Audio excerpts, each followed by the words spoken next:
Well, that didn't take long. Des Bryant already out 4 to 6 weeks. Andre Ellington out at least 2 to 3.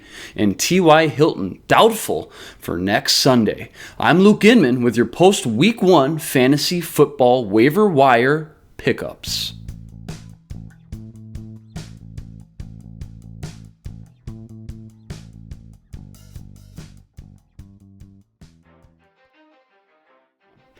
Who's kidding who? Draft night for your fantasy football league is fun, exciting, and a great place to talk some serious trash to your teammates. But if you're new to fantasy football, you'll find out quickly that it's the in-season management that can make or break your team and make or break your year. That means scouring the waiver wire each and every week to pick up new studs and dropping duds is going to be key to put yourself at the best position to win your league. Now, I take it most leagues, the obvious guys like Terrence Williams from the Dallas Cowboys and Carson Palmer from the Arizona Cardinals are already gone off the free agent wire. If they're not, jump all over those guys right away as they're primed for big-time seasons. Let's jump into some more low-key free agents that will help you win your fantasy football league. Whoa, baby, Tyler Eifert, I see you. Okay, he looks like he's finally ready to live up to the hype of the 21st pick overall just 2 years ago. If you need reminding, Eifert played second fiddle to Jermaine Gresham his rookie year and then dislocated his elbow in week 1 last year, shelving him on the IR. Now, while the rest of the league dusted Eifert under the rug, all I've heard all offseason, training camp, and preseason was that Eifert, and I quote, was uncoverable inside the Bengals confines. Now, Eifert's a monster with rare quickness, exactly why he was drafted so high at 6'6", 255 pounds, and at his best up the seams and down in the red zone where he can take advantage of his just elite jump ball ability on smaller linebacking opponents. Now, Eifert was already named the Bengals' second best passing option behind A.J. Green, and after that 9-catch, 104 yards and a touchdown performance against the Raiders, that only stamped that statement with even more approval and confidence, as Eifert currently sits with some decent company as the league's top 3 tight end with Rob Gronkowski and Travis Kelce. Now listen, Eifert saw a ridiculous 12 targets in week 1, which I'm here to tell you was no fluke. If you look at your team and see that the tight end position is a weakness, and forget about Jordan Reed or Ladarius Green. No, lock up the real deal, Eifert, before it's too late.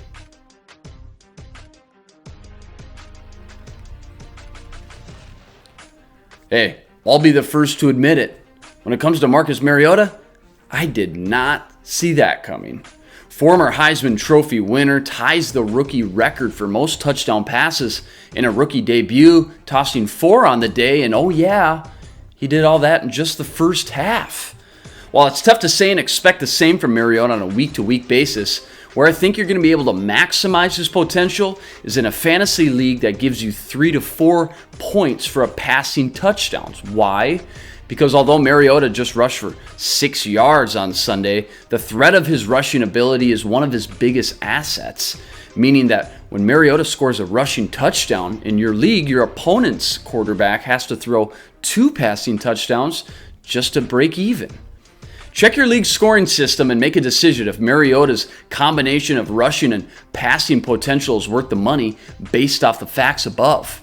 While other free agent quarterbacks like Carson Palmer or Andy Dalton should give you more consistency, Mariota has already proved to be a big play waiting to happen, living up to the hype of the number 2 overall pick.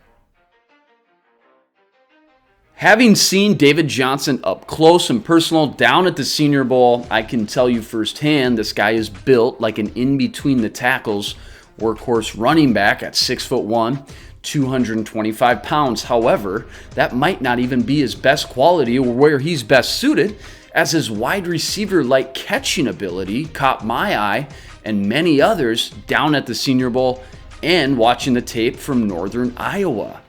While he played just 5 snaps and didn't get in the game until Andre Ellington went down with an injury, Johnson made the most of them, taking a short pass 55 yards to the house to put the New Orleans Saints away for good in Week 1. If Johnson can play well enough over the next 3 weeks for the injured Ellington, then on a team that used an early third-round pick on him, he could lock up the starting job sooner than later.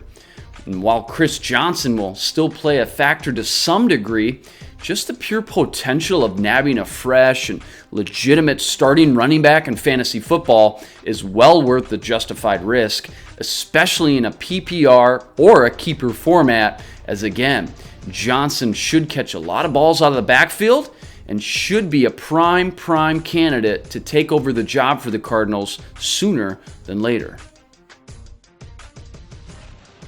Well, I remember just like you do back in the offseason when the Saints traded away Jimmy Graham and Kenny Stills, I think we all foolishly assumed that the Saints would move to a more physical, run-first offensive attack. How silly was that, right? Sean Payton and Drew Brees, still one of the best coaching quarterback offensive combos in the league, and they're just too good to simply hand the ball off 35 times a game.